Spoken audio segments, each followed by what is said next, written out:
Hello students मैंने अपने पुराने वीडियो में जो इससे पहले वाला वीडियो था उसमें आपको LSRW का इंट्रोडक्शन थोड़ा सा बताया था, ठीक है। और मैंने आपको साथ के साथ ये भी बताया था कि कम्युनिकेशन क्या होता है, जिसमें मैंने आपको बताया था कि कम्युनिकेशन हम और आप सेंडर और रिसीवर के बीच में करते हैं।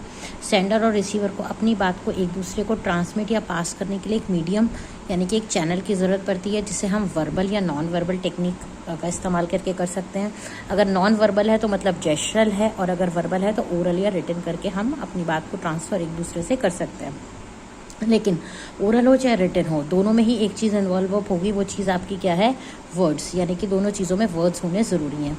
ओरल में स्पोकन वर्ड्स होंगे और रिटन में आपके रिटन वर्ड्स होंगे, ठीक है। अगर हम लैंग्वेज की बात करते हैं, वर्ड्स की बात करते हैं, तो वर्ड्स से हम कैसे एक दूसरे से बात कर सकते हैं? वर्ड्स से हम तभी एक दूसरे से बात कर सकते हैं अगर वर्ड्स में हम किस चीज़ का इन्वॉल्व अप करेंगे? लैंग्वेज का। या इस चीज़ को दूसरे एंगल से कहें तो क्या कह सकते हैं कि जो लैंग्वेज है, लैंग्वेज में क्या होते हैं? बहुत सारे वर्ड्स होते हैं, ठीक है। अब लैंग्वेज के लिए मैंने आपको बताया था कि जो लैंग्वेज, ये जो वर्ड है LANGUAGE, लैंग्वेज, ये लैटिन भाषा के वर्ड लिंगुआ से निकल के आया है। जो लैंग्वेज होती है, language are taught and assessed in terms of 4 skill. आप दुनिया की कोई भी भाषा सीखना चाहते हैं, कोई भी, मतलब हिंदी, इंग्लिश, कोई भी भाषा आप सीखना चाहते हैं, आप दुनिया की कोई भी भाषा अच्छी तरीके से नहीं सीख सकते अगर आपके पास 4 स्किल्स का लैंग्वेज की ज्ञान नहीं होता, ठीक है। जिस तरीके से आप कह सकते हैं कि आप अंग्रेज़ी भाषा नहीं सीख सकते अगर आप और हम और आप इंग्लिश भाषा नहीं सीख सकते अगर हम और आप जो है लैंग्वेज,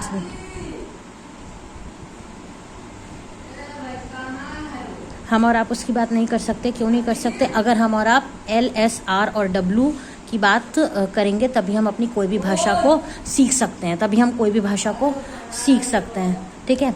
L मतलब लिसनिंग, S मतलब स्पीकिंग, R मतलब रीडिंग और W मतलब राइटिंग। अगर हम कोई भी भाषा की बात करते हैं तो हमें ये बेसिक 4 स्किल किसी भी भाषा के लिए आनी चाहिए। जैसे मैं आपसे इंग्लिश भाषा की बात कर रही थी, इंग्लिश में हम ABCD की बात करते हैं तो सबसे पहले हम और आप बच्चे को ABCD सुनाते हैं, उसके बाद ABCD बच्चा बोलता है, फिर हम और आप धीरे धीरे बच्चे को अल्फ़ाबेट के साथ ABCD पढ़ना सिखाते हैं, और फिर हम और आप अल्फ़ाबेट्स को बच्चे को लिखना सिखाते हैं।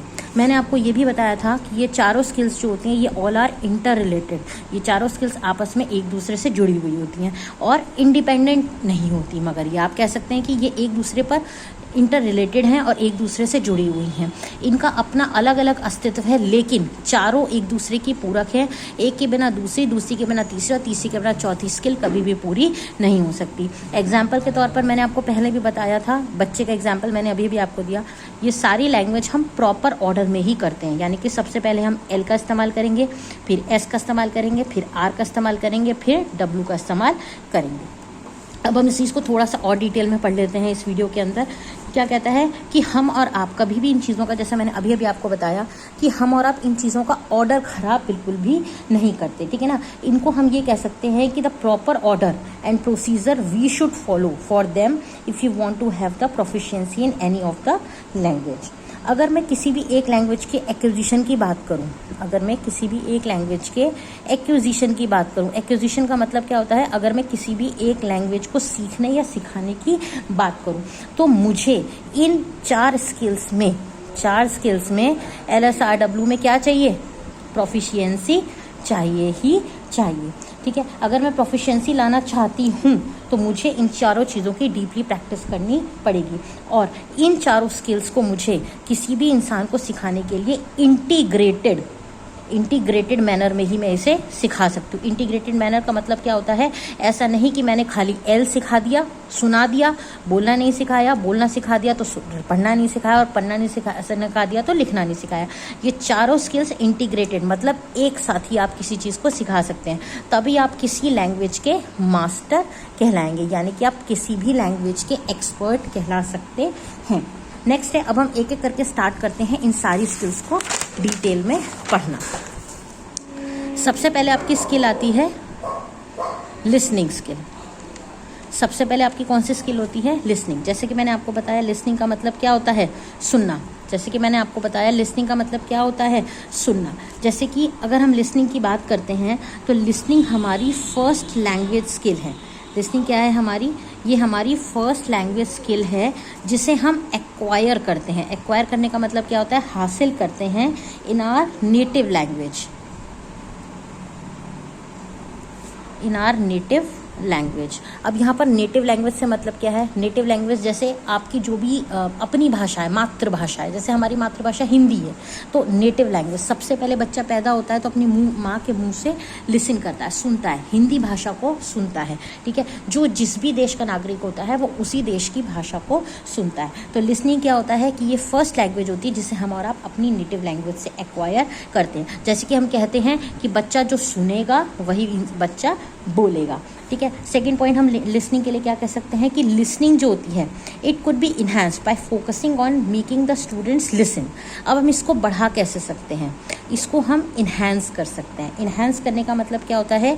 किसी भी इंसान को किसी भी लैंग्वेज में प्रोफिशिएंसी हम सबसे पहले ला सकते हैं अगर हम इन्हांस करें उस बच्चे पर या उस इंसान पर। कैसे? Bye focusing the student. हमें उस बच्चे पर फोकस करना चाहिए, हमें उस बच्चे पर ध्यान लगाना चाहिए। किस चीज़ को? कि वो बहुत लिसन करे।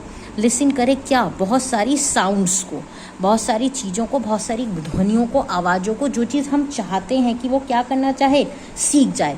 यानी कि एक पर्टिकुलर लैंग्वेज की बहुत सारी ध्वनियों को, बहुत सारी बातों को वो इंसान क्या करे, वो बच्चा क्या करे, वो ना सीख जाए, तभी वो उस चीज़ को अच्छी तरीके से सुन सकता है। जैसे कि हम ये कह सकते हैं कि जन्म के बाद कोई भी बच्चा है, मैंने अभी भी आपसे बताया, वो अपनी मदर टंग को सुनता है, फिर अपनी मदर टंग को बोलता है। जैसे कि हम हमेशा कहते हैं ना कि डेफ एंड डम्प, एक स्टेटमेंट आपने सुना होगा कि कोई भी इंसान डेफ होता है और डम्प होता है, ठीक है। जो गूंगा है वो जो गूंगा है वो सुनने का आदी बनाएगा, और जैसे बच्चा है, ठीक है ना, तो आप पहले सुनेंगे तभी आप बोलेंगे। यानी कि डेफ है, कोई बहरा है, तो जब सुनेगा, मतलब अगर एक इंसान बहरा है तो गूंगा भी होगा, और अगर कोई सुनेगा तभी इंसान बोलेगा। तो इससे उपमा दी गई है कि एक डेफ मतलब बहरा और गूंगे और बहरे की जोड़ी होती है, इसी प्रकार लिसनिंग के साथ स्पीकिंग की जोड़ी होती है। हम ये कह सकते हैं कि लिसनिंग एक ऐसा प्रोसेस होता है जिसके अंदर हम और आप अपने बॉडी के, लिसनिंग एक ऐसा प्रोसेस होता है जिसके अंदर हम और आप अपनी बॉडी के 2 एलिमेंट्स का इस्तेमाल करते हैं, ठीक है। जैसे कि हम कह सकते हैं कि हमारी बॉडी के 2 एंगल कौन कौन से होते हैं? एक होता है आपका ईयर और एक होता है आपका ब्रेन, ठीक है। एक होता है आपका ईयर और एक होता है आपका ब्रेन। ये दोनों का हम और आप लिसनिंग के अंदर यूज़ करते हैं। किस लिए यूज़ करते हैं? कान सुनता है और मैसेज किसके तक पहुंचा देता है? ब्रेन तक, ठीक है। और ब्रेन करता है उस चीज़ को इवैल्यूएट करता है, एनालाइज करता है, समझता है, और फिर हम क्या करते हैं? उसको सुनने के बाद उस चीज़ का हम और आप जवाब यानी कि रिप्लाई दे देते हैं, ठीक है। हम ये भी कह सकते हैं कि लिसनिंग जो होती है हमारी, लिसनिंग हमारी एक रिसेप्टिव स्किल है। लिसनिंग हमारी क्या है? एक रिसेप्टिव स्किल है। अब आप ये कहेंगे कि मैम आपने तो बताया ही नहीं कि रिसेप्टिव क्या होता है। मैम आपने तो बताया ही नहीं कि रिसेप्टिव क्या होता है। तो रिसेप्टिव क्या होता है ये समझ लीजिए पहले हम और आप समझेंगे। रिसेप्टिव क्या होता है? रिसेप्टिव का मतलब होता है एक तरीके से जिसे हम और आप रिसीव करते हैं। कहाँ से रिसीव करते हैं हम और आप? आउटर एनवायरनमेंट से। कहाँ से रिसीव करते हैं हम और आप? अपने आउटर एनवायरनमेंट से। आउटर एनवायरनमेंट का मतलब क्या होता है? जो हमें और आपको पता नहीं है, लेकिन जिस चीज़ को हमने प्रोड्यूस नहीं किया है, लेकिन जिस चीज़ को हम और आप क्या कर रहे हैं, जिस चीज़ को हम और आप सीख रहे हैं। इसमें हम ये कह सकते हैं कि listening and reading are receptive skills. Receptive का मतलब क्या होता है? ये स्किल्स वो होती हैं जिसे हम और आप क्या करते हैं? सीखते हैं, ठीक है, जिसे हम और आप सीखते हैं, ठीक है। इस चीज़ को हम और आप प्रोड्यूस नहीं करते, ठीक है। दे आर ओनली अंडरस्टैंडेबल, ठीक है, जिसे हम और आप क्या कर सकते हैं? जिस समझ सकते हैं, अपने एक्सटर्नल एनवायरनमेंट से सीख सकते हैं, लेकिन हम और आप उस चीज़ को प्रोड्यूस नहीं कर सकते क्योंकि हमने लिसनिंग जो करी है वो हमने सुना है और हमने समझा है। नेक्स्ट पॉइंट है हमारा प्रोडक्टिव स्किल क्या होती है, ठीक है। प्रोडक्टिव का मतलब होता है आपका क्रिएटिव। प्रोडक्टिव का मतलब क्या होता है? आपका क्रिएटिव स्किल्स। प्रोडक्टिव का मतलब क्या होता है? हमारा क्रिएटिव स्किल्स। क्रिएटिव स्किल्स क्या होती हैं हमारी? क्रिएटिव स्किल्स के अंदर हम और आप क्या करते हैं? ये हमारी एक्टिव स्किल्स होती हैं।